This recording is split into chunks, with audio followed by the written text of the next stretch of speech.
Hi, boys and girls. This is Mrs. Conway coming to you for tonight's teacher tale.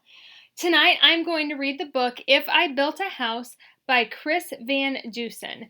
I did read this book to some of my fourth graders when I Zoomed with different classes and read to them in the last few weeks, and I know that they really enjoyed it. So if you've already heard this book, sorry, but I know that sometimes we like to reread books that we really like. And so I wanted to share it with all the other boys and girls who didn't get to hear it because it's a really good book. So I hope you enjoy it. I also think this is a really fitting book for this time of year because this is about a boy who, if he could build any house he wanted, what he would include in it. And I know there are lots of fun things in this house that would be really fitting for this time when we can't really leave our houses as much.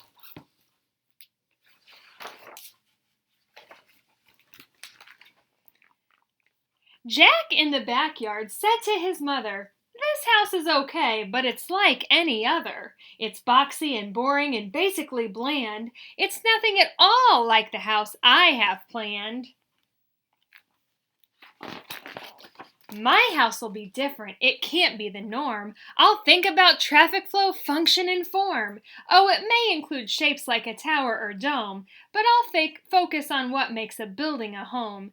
It's the rooms on the inside that make it unique, so step through the door and let's take a peek. We'll start with the basics right off the bat. Check out my all-in-one kitchen-o-mat. You don't have to cook and you don't have to clean. It's done by a space-age robotic machine. It makes all the meals and the food is delish. Then it washes and puts away every last dish." I know a lot of our parents would like to have that. I would definitely like to have that in my home.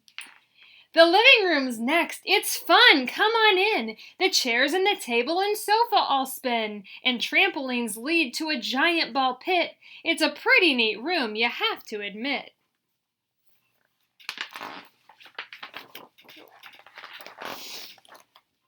And here is my bedroom way up in the sky, on top of a tower 200 feet high. With glass all around, just check out the view. A bed in a tower, now that's something new.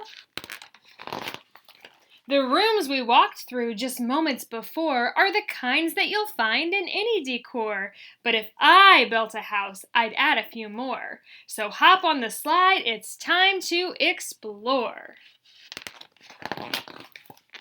You know how I constantly like to create? Well, this is my art room. Isn't it great? You draw on the wall. Don't worry, it's cool. Hung way up high on a big giant spool is a huge roll of paper that hangs to the floor. Just draw till you're done, then pull down some more. I know my daughter would love that. Next comes my flying room. See how it's tall? It's empty except for a switch on the wall. Just turn off the switch and you'll float off the ground, then flap like a bird and fly all around. Isn't it nice to be up in the air? A room without gravity, that's pretty rare. This is my racetrack room. Step right inside. It's less like a room and more like a ride. It features a racetrack that loops all around with super fast go-karts that don't make a sound. You fly and you flip and you zip and you zoom. You have to admit, it's a wonderful room. This is my favorite. A room filled with water, now that's something new. But if I built a house, that's just what I'd do. This is my fish tank room. Ain't it a sight? Don't worry, they're friendly. The critters won't bite. Just strap on an air mask to swim with the fishes. Now this is a room that every kid wishes. Of course, I've been saving the best room for last. And literally speaking, this room is a blast. So welcome, sit down, I'll seal up the hatches. This plexiglass playroom completely detaches. You fly it around, why it even has jets. For me, this room is as good as it gets. My house will be nifty, my house will be neat. My house will stand out as the best on the street. Daringly bold yet exquisitely fine, a must-see example of modern design. My house will be hailed as refreshingly new. If I built a house, that's just what I'd do. The end. I hope you enjoyed If I Built a House by Chris Van Dusen. Have a great night, everybody.